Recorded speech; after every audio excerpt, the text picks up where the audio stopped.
Allahumma anfa'na bima 'allamtana wa 'allimna ma yanfa'una wa zidna 'ilman nafi'an wa muntafi'an. Hadakumullah wa 'allamakumullah ma lam ta'lamu bi rahmatika ya arhamar rahimin. Para jemaah yang dimuliakan oleh Allah Subhanahu wa taala, setelah kemarin diceritakan bahwa wahyu anu pertama kali turun yakni surat Al-Alaq. Jadi Rasul mulai senang untuk menyendiri. Terus Rasul menyendiri di Gua Hiro. Didinyalah Rasul mendapatkan wahyu anu pertama. Datang malaikat Jibril lalu macakeun Iqra gitu kan, baca. Cek Nabi, ma ana biqari. Saya enggak bisa baca. Apa yang harus saya baca? Cek Jibril, Iqra, terus dibikeun katilu kali. Jawaban Nabi sarua, ma ana biqari. Saya tidak bisa baca. Cek Jibril teruskeun Iqra bismi rabbikal ladzi khalaq, khalaqal insana min 'alaq, Iqra wa rabbukal akram alladzi 'allama bil qalam, 'allamal insana ma lam ya'lam. Eta 5 ayat. Sepakat ulama etalah wahyu yang pertama kali turun. Anu kadua engke aya dina surat Al-Muddatsir. Ya ayyuhal muddatsir qum fa'anzir wa rabbaka fakabbir wa siyabaka fatahhir. Eta pertama kali. Tapi sebelum wahyu itu turun, sebelum Quran mulai diterima oleh Kangjeng Nabi, samemeh Nabi geus sering ngimpi. Di permulaan wahyu disebutkan ibtidaul wahyi wa fa bi ru'yatin shadiqatin. Nabi sering mimpi yang benar. Gasang naon eta? Gasang membiasakan agar nanti Quran itu ketika Nabi terima tidak berat. Sebab bagaimanapun ya Nabi itu manusia, punya kelemahan anu sifatna manusiawi. Maka dibiasakan heula melalui mimpi-mimpi anu bener. Sehingga nanti ketika Quran disampaikan ke malaikat Jibril, Rasul siap menerimanya. Sakitu geh ngageudeur keneh. Begitu pulang dari Gua Hiro nya ngageudeur datang ka Siti Khadijah ka pamajikanana. Zammiluni cek Nabi teh. Naon cek urang simbutan tiris. Ngaderek-deg. Notos nempo malaikat Jibril bentuk aslina. Diceritakan ku Kanjeng Nabi kieu akhirnya Siti Khadijah itu kan sudah dari kemarin juga dikatakan Khadijah itu sudah tahu, sudah punya firasat bahwa calon nabi akhir zaman itu ya Muhammad gitu. Makanya ketika Nabi menerima wahyu, mengalami kejadian tersebut, Siti Khadijah entah aneh gitu. Justru malah senang. Akhirnya ternyata apa yang dia tunggu-tunggu itu kenyataan sekarang. Sehingga nenangkeun ka Kanjeng Nabi, tenang cek urang. Disebutkan kamu itu tidak pernah berbuat jahat, kamu itu orang baik. Jadi tidak akan terjadi hal-hal yang tidak baik. Terus dibawa kan oleh Siti Khadijah dibawa kepada saudaranya, seorang penginjil, seorang ulama Nasrani gitu ya, yang paham kitab-kitab terdahulu, ngaranna Warokoh bin Naufal. Datanglah ke Warokoh bin Naufal diceritakan kejadian-kejadian anu tadi itu ya. Kata Warokoh bin Naufal, hadza namus alladzi ja'a bihi Musa. Ini adalah namus, malaikat yang datang kepada Musa, sama seperti yang datang kepada Musa. Namus itu nama lain Jibril dalam bahasa Ibrani, orang-orang Israel, gitu. Kata nyebutna namus. Maka dijelaskan tak Warokoh bin Naufal teh bakal koskiu sampaikan, gitu. Sampaikan saking memang Nabi itu polos, Nabi tidak pernah baca kitab suci. Maka ketika Warokoh bin Naufal ngomong kieu, engke Muhammad ulah kaget kalau kamu nanti diusir oleh kaummu. Nabi justru kaget, manya sih. Saya kan tidak berbuat Nabi kan entah pernah nyieun salah, bahkan sudah dapat gelar Al-Amin, orang yang bisa dipercaya. Pokoknya entah pernah nyieun hal-hal anu masalah belah, baik dengan siapapun. Sehingga Nabi merasa aneh, kok bisa sampai ke saya bakal diusir. Cek Warokoh bin Naufal, yang memang gitu. Apa yang terjadi kepada Musa? Musa diusir dari Mesir. Apa yang terjadi kepada Isa? Isa diusir. Kabeh nu kos kitu teh Muhammad bakal kitu. Ngan cek Warokoh bin Naufal, kalau sampai nanti saat itu saya masih hidup, saya yang akan pertama kali membela cek Warokoh bin Naufal. Maka ada sebagian ulama yang mengatakan orang yang pertama masuk Islam dari golongan laki-laki adalah Warokoh bin Naufal itu, bukan Abu Bakar. Karena begitu datang wahyu, Nabi datangnya kadinya. Nah, Islam pertama kan Siti Khadijah. Gitu. Dari golongan perempuan, dari golongan laki-laki itu ulama sebagian mengatakan Waraqah bin Naufal. Sebab Nabi begitu datang wahyu teh datangna kadinya. Jeung nyana nyahuan memang.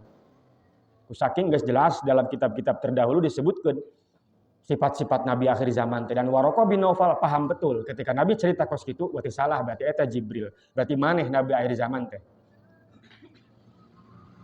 Ternyata wahyu nu pertama datang ka Kangjeng Rasul. Kullama qasaru iyatan syari'an. Wahyu teh datang mimiti diawali dengan mimpi-mimpi. Lebih kurang selama 6 bulan. Nabi mengalami mimpi-mimpi heula samemeh datangna wahyu teh. Maka disebutkan mimpi itu sebagian dari kenabian. Namun mimpina bener. Ar-ru'ya sholihah, mimpi nu bener eta sebagian dari kenabian. Maka sok sanajan tina mimpi seperti naon? Loba jelema anu masalah rebo wekasan. Atau masalah ini apa? La ilaha illallah atakah. Baca la ilaha illallah sekian ribu kali untuk memerdekakan seseorang dari api neraka. Itu banyak cerita-ceritanya yang memang ada hadis Kangjeng Nabi yang menyebutkan demikian, tapi sebagian mengatakan itu hadis dhaif, tapi aya ngimpi-ngimpi para wali gitu, para orang-orang soleh tentang kejadian tersebut memang benar. Bahwa mun maca sakian ribu ieu ge bakal kieu. Bahwa jelema anu dibacakeun Quran di kuburanana eta kaimpi. Memang cek tina agama, tina hadis Kangjeng Nabi ge diceritakeun disebutkeun bahwa maca Quran itu bermanfaat bagi si mayit. Ditambah deui dikuatkeun oleh banyak mimpi-mimpi orang soleh. Hiji orang soleh ngimpi. Panggih jeung nini-nini lah. Nu geus maot. Eta kabeh jelema teh parebut dahareun, tapi si nini-nini eta mah henteu. Nyana mah sorangan bae sanampan gede. Begitu ditanya, kok hebat amat ieu. Aju poe berikutna ngimpi deui, poe berikutna mimpi deui, poe berikutna ngimpi deui eta si nini-nini teh anu tarina boga nampan sorangan, kuari mah malah rebutan bareng jeung batu. Tidak punya hidangan sendiri. Ditanya oleh seorang soleh dalam mimpinya itu, kenapa kok sekarang begini? Saya punya anak di pasar anu dagang daging, cek sini ini teh. Dulu setiap hari anak saya itu bacakan Quran untuk saya. Tapi hari ini sejak beberapa hari ini dia enggak. Teangkeun bae ka itu ngaranna si anu. Diteangkeun ku jelema soleh teh. Panggih jeung si budak eta teh. Pagawean maneh naon bae unggal poe kieu-kieu dibejakeun kitu nya baca Quran jeung kuari mah nya sibuk dagang. Jadi teu maca Quran deui. Eta cek ulama eta gampang nama analogi nama itu yang dia bacakan khusus untuk ibunya itu. Jadi ibunya itu kebagian sendirian. Hidangan itu sendiri. Henteu berebut jeung batur henteu. Begitu geus teu maca deui, henteu dikhususkeun deui, makanya si ibuna teh ieu berebut jeung batur. Jangan teu dikiriman sorangan ku anakna kitu. Dikiriman melalui batur bae anu ngadoakeun muslimin muslimat teh. Banyak yang melalui mimpi-mimpi itu, Pak. Tapi mimpinya benar gitu. Kayak gampang, mimpinya Abbas bin Abdul Muthalib. Ketika Abu Lahab mati, beberapa hari kemudian, 1 tahun ada yang menyebutkan 1 tahun kemudian, dingimpikan ku Abbas bin Abdul Muthalib. Dalam mimpi nanti, maneh dibere naon ku ari. Cek Abu Lahab, saya disiksa. Hanya setiap hari Senin, saya dikasih keringanan. Karena dulu saya pernah gembira atas kelahiran Muhammad. Nyana bisa ngenyot cai tina jempolna. Itu melalui mimpinya seorang orang soleh sahabat Nabi, pamannya Nabi Abbas bin Abdul Muthalib. Maka mimpi yang benar itu salah satu dari kenabian. Karena mimpinya benar tapi maka banyak kayak istikharah itu kan kadang-kadang lewat mimpi. Tapi henteu selalu. Makanya dalam mimpi kaedahna lamun hade mentena naon bejakeun ka batur. Tapi kalau mimpi buruk jangan diceritain. Kalau mimpi bagus ceritain, tapi kalau mimpi buruk jangan. Kaidahnya. Terus kalau mimpi buruk, habis mimpi buruk kita bangun. Istighfar, minta perlindungan sama Allah, astagfirullah gitu kan. Terus ngiduh ke kiri 3 kali. Niup tanaon itu. Ke arah kiri 3 kali. Hudang salat sunnah. Kita minimal ngalaudu lah, minimal ngalaudu. Mimpi yang benar itu. Seperti apa mimpi yang benar ya wallahu a'lam. Cuman kitanya bener gitu ya. Tidurnya punya wudu. Pokoknya cara-cara tidur yang diajarkan Rasulullah eta dilakonan minimalnya boga wudu, insyaallah ngimpina moal salah. Kalau tidurnya punya wudu. Jeung geus salat Isya. Can Isya geus molor. Ngimpi di udag-udag jurig. Eta masih sih salat Isya geura udang.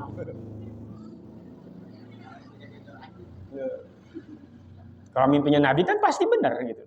Kalau mimpinya kita ya bisa jadi mimpi itu kembang tidur kan. Karena kayak apa? Ada satu cerita ya, jelema ini cinta enggak sama Nabi. Untuk membuktikan cintanya kepada Nabi, kata gurunya, kamu puasa aja dulu. Puasa 40 hari, nanti kalau udah beres datang ke sini. Dia itu puasa, karena kan jauh jaraknya dari rumah dia ke rumah gurunya itu. Bacanya sholawat setiap puasa selama puasa itu. Terus pulang pergi. Pas hari terakhir, nyata capek, panas, padang pasir kan. Dek kaimah guru nanti dek poe terakhir. Panas gitu, capek, aus. Eta nempo kan kalau padang pasir itu kalau saking panasnya kan kayak air ya, fata morgana itu. Ngabayangkeun eta teh es cendol meureun. Ngeun amat yang minum cendol gitu tah. Berang-berang dia tah. Akhirnya datang ke imana, tidur dia. Tidur. Lagi tidur itu kata si gurunya nanti kamu tuh bener-bener enggak cinta sama Nabi, akan ketemu Nabi nanti pas hari terakhir. Dalam mimpi, pasti kan dalam mimpi ya tuh. Tapi mimpi sama Nabi kan pasti bener. Kalau kita mimpi dengan Nabi pasti itu Nabi bener karena tidak ada setan yang mampu menyerupai Nabi. Dia tuh tidur, abis itu tuh ngimpi dalam tidur tuh ngimpi. Ngimpinya naon? Nginum es. Ngimpi nginum es. Dan mimpi panggil Nabi lain. Begitu besoknya dia udah ngimpi, kok saya malah mimpi minum es. Bukan mimpi ketemu Nabi. Katanya 40 hari puasa, baca salawat sekian ribu akan ketemu Nabi. Akhirnya datang ke guru, kata gurunya, ya karena kamu tuh lebih rindu sama es, bukan sama Nabi. Gitu. Makanya kamu jadi mimpinya mimpi minum es. Itu kembang tidur. Bagaimana orang, saking ininya perasaan dia ketika sedang terjaga, kabawalah karena ngimpi. Gitu. Kabawa karena ngimpi. Jadi cikinat aing capek-capek puasa 40 pengen ngimpi minum es doang. Gitu. Karena ternyata hatinya itu lebih condong. Jadi hayang panggih Nabi nanti eleh ku es tak minum es ku aus teh. Jadi kabayangnya itu jadi kembang tidur minum es karena pengen banget. Maka kadang-kadang gitu orang hayang naon jasa yuk. Kok jelema kerja tuh cinta lah. Istihoroh gitu kan. Bagus nih jeung si eta yuk. Tapi dia udah cinta. Ini atau udah cinta mah bagus bae atuh jadi. Iya kan hatena geus terkait udah terikat sama orang itu. Atau pastinya bagus bae kan. Mimpi nanti ya. Sebab nyana bayangan geus bagus. Jadi henteu dinolkeun henteu. Kan kalau mau cari petunjuk dari Allah, ya nolkeun lah nolkeun. Jadi kita enggak suka, enggak benci, enggak apa, nolin dulu nol. Nanti ada petunjuk kok ieu kieu gitu. Ada orang yang geus bogoh mah, nya hade bae pasti ada bogoh ieu. Karena udah berat ke kesenang ke cinta. Jadi pasti karena kabayangna kitu bae. Hade bae. Sama dengan benci ya, pasti kebayangnya benci bae. Karena memang geus tersep hatena ge, henteu dinolkeun heula.